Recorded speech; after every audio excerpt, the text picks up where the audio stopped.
So hello everyone. तो ये video मैं बना रहा हूँ आज। रिजल्ट को आए 2 दिन हो गए हैं और काफ़ी मतलब जो इस वीडियो में लिखा हुआ है वो ऑलरेडी मतलब थंबनेल में जो लिखा हुआ है the most shocking results ever, ठीक है।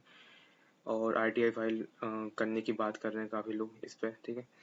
क्यों ऐसा बोल रहा हूँ, क्या हुआ है उसके लिए मैं आपको कुछ नहीं, एक बस अपनी जो पुरानी वीडियो उस पर कमेंट पढ़ाता हूँ किसमें, तो आप ज़रा वो देखो, ठीक है। तो ये मेरी पहले की वीडियो है, ठीक है। तो मैंने कल या परसों ये वीडियो डाली थी।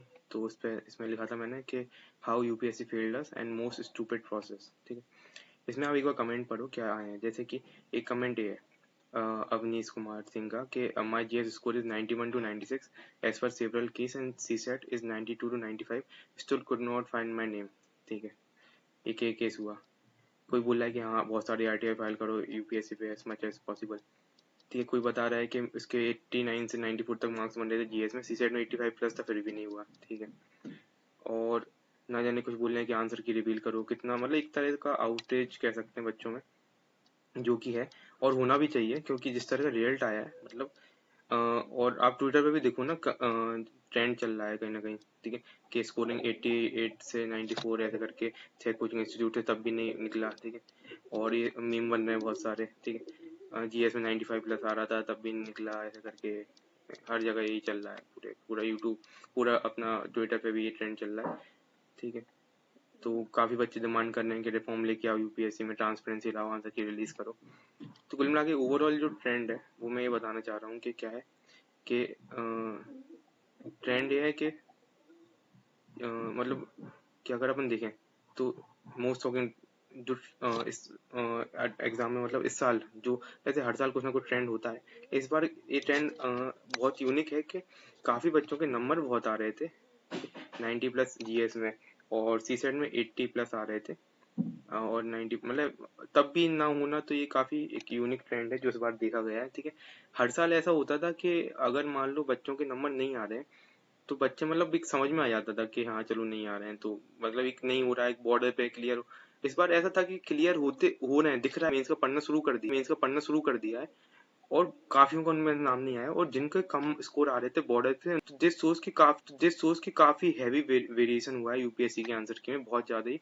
या तो 5-6 क्वेश्चन के आंसर बिल्कुल सीधे सीधे बदले हैं, या फिर 3 से 4 क्वेश्चन ड्रॉप हुए हैं, कुछ तो हुआ है। और लास्ट ईयर भी ने ऐसे ही किया था, लास्ट ईयर फिर भी कम था, इस बार तो वेरिएशन कुछ ज्यादा ही लग रहा है, ठीक है।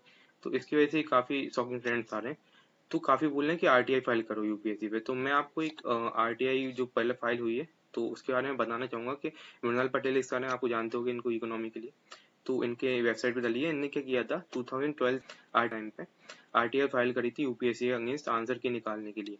तो उस टाइम क्या हुआ था उस आरटीआई में वो मैं आपको बताना चाहूंगा, काफी इंटरेस्टिंग केस है, आप ये पढ़ना, ठीक है। मैं लिंक डाल दूंगा इसमें अभी डिस्क्रिप्शन में नीचे, तो आप ये पढ़ना, पूरा केस इनकी वेबसाइट पे दिया रखा है। तो ऐसा हुआ था, इनने आरटीआई फाइल की थी तो आरटीआई में रिप्लाई यूपीएससी ने मना कर दिया था रिप्लाई देने, तो चीफ इन्फॉर्मेशन कमिश्नर के पास केस गया था, ठीक है।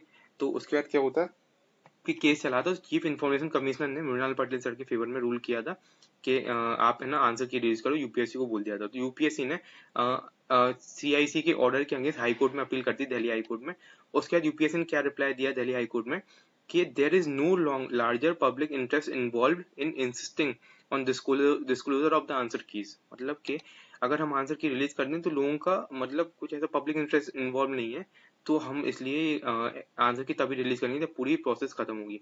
और इन्होंने बोला कि प्री मेंस इंटरव्यू पूरा एक ही पार्ट ऑफ द एग्जाम है, तो पूरा जब एग्जाम खत्म होगा तब हम आंसर की करेंगे, और prelims is not the only stage, मतलब एक इंडिविजुअल स्टेज नहीं है, तीनों मिक्स स्टेज है। तो तीनों का जब खत्म होगा प्रोसेस हम आंसर रिलीज करते, इस तरह से इन्होंने बताया, ठीक है। तो यार मुझे समझ में नहीं आ रहा कि और क्या पब्लिक इंटरेस्ट ये चाहते हैं कि बच्चे पागल हो जाएं, मतलब क्या, मतलब इससे ज्यादा पब्लिक इंटरेस्ट क्या है कि हर कोई यूट्यूब पे ट्विटर पे ट्रेंड करा रहा है, और भाई क्योंकि बच्चों की मतलब, और बच्चा मतलब इतने सारे बच्चों का मेंटल हरासमेंट हो रहा है, तो तो क्या ये पब्लिक इंटरेस्ट नहीं है क्या, ये हर जगह तो ये है। तो how can UPSC say that कि public interest is not involve, so answer key नहीं निकालेंगे, जबकि बाकी एग्जाम आंसर की निकाल रहे हैं, तो कुछ पॉइंट बनता नहीं है। तो काफी ये शॉकिंग ट्रेंड है इस बार का।